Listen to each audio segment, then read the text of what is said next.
Hello everyone, I am Dr. A. Nagalakshmi, Assistant Professor, Department of Commerce with Finance in Dr. SNS College of Arts and Science, Autonomous, Coimbatore 49. I am here to explain a concept called as Overview of GST under the Unit Goods and Service Tax under the course Indirect Tax. So first we should know what is meant by GST. So goods and service tax is a value added tax levied on most goods and services sold for domestic consumption. So here it is a tax levied on most of the goods and services sold for domestic, that is the goods which are used inside the country itself. The GST is paid by the consumers. Ultimate user of the good or services will be charged GST. They are paying the GST, but it is remitted to the government by the businesses selling the goods and services. The goods and service tax is a tax on goods and services sold domestically for consumption.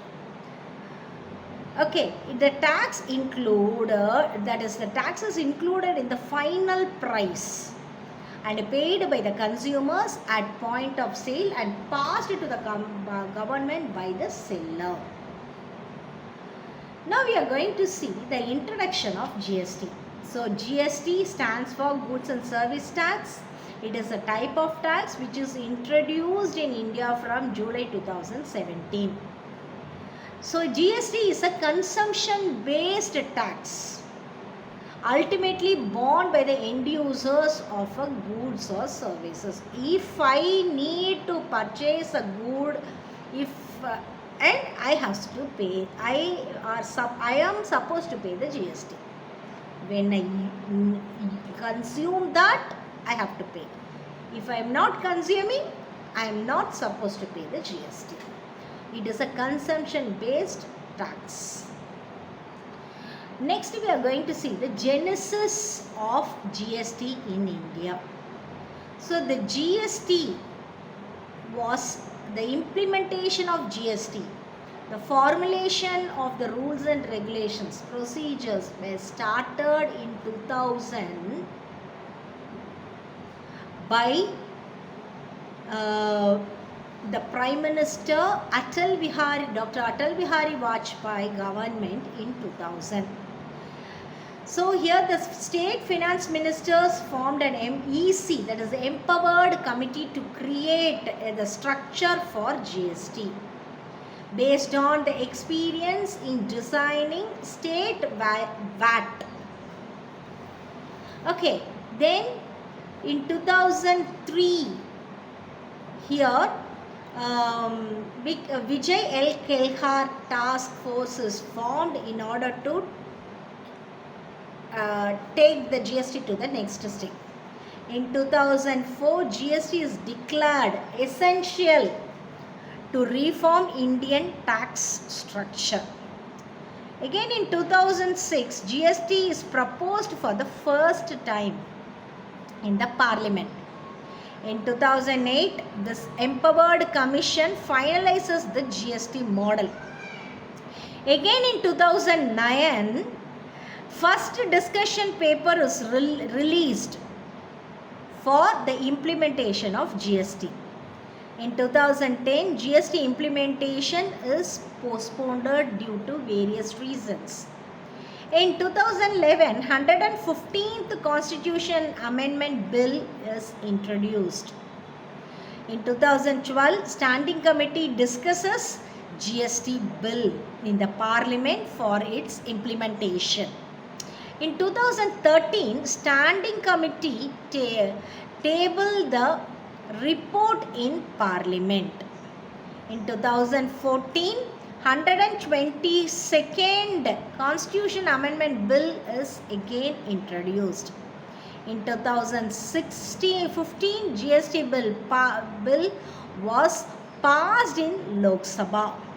In 2016, GST bill is passed in Rajya Sabha, and at last in July 1st 2017 GST is successfully implemented in India. This is the genesis of GST in India. Next, we should know some goods are not covered in GST. What are those? Products which are not covered under GST are alcohol items, because it comes under state government control. So alcohol item taxes is state excise on codeine or alcohol. Basic customs duty on imports does not cover GST, does not comes under GST. Parking fees and road fees is also not included in GST. Toll tax is also not covered in GST. Other municipal and panchayat taxes is not covered in GST. Taxes on immovable property will also not covered under GST.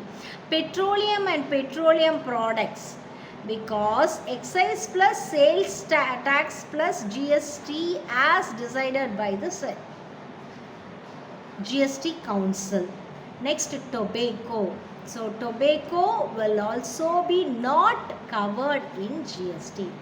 So we have 8 items or 8 products that does not covered under GST. Now we are going to see the structure of GST. So the structure, that is where the location of the supplier and the place of supply are in same state, means it is said to be intrastate supply, and intrastate supply includes CGST, SGST, UTGST. CGST means Central Goods and Service Tax, SGST means Sales Goods and Service Tax, and UTGST means Union Territory Goods and Service Tax. Here the next, that is the next thing which covered under the structure is where the location of the supplier and the supply of and the place of supply are in different states. It is said to be interstate supply, it is IGST. Now we can see the GST model. So CGST explanation for that is Central Goods and Service Tax. It is levied by the central government when on intrastate supply of goods and services. Likewise, SGST and UTGST, state goods and service tax, Union Territory Goods and Service Tax, levied by the state and union territories government on intrastate supply of goods and services. IGST, Integrated Goods and Service Tax, levied by the central government on interstate supply of goods and services. Now we are going to see the framework of GST in India. So CGST is a tax levied on intrastate supplies of both goods and services by the central government and will be governed by the CGST Act. SGST will also be levied on the same intrastate supply but will be governed by the state government. SGST is a tax levied on intrastate supplies of both goods and services by the state government and will be governed by the SGST Act. As explained above, CGST will also be levied on the same intrastate supply but will be governed by the central government.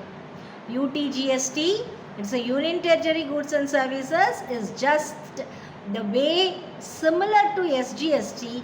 The only difference is that the tax revenue goes to the treasury for respective administration of the Union Territory where the goods and services have finally been consumed.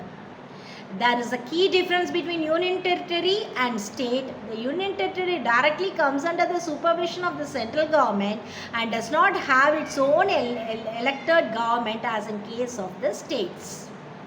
Now we can see currently there are 8 Union Territories in India. We know that Lakshadweep, Dadar and Nagar Haveli, Daman and Diu, Andaman and Nicobar Islands, Delhi, Puducherry, Ladakh, then Jammu and Kashmir comes under 8 union territories in India. IGST, that is integrated goods and service tax, and GST. IGST is a tax levied on all interstate supplies of goods and or services and will be governed by the IGST Act. IGST will be applicable on the that is applicable on any supply of goods and services in both cases of import into and export from India. This is what the framework of GST in India, as we saw what the structure of GST, the model of GST. Thank you so much for the patience listening, and hope you all understand the basic concept of GST. Thank you.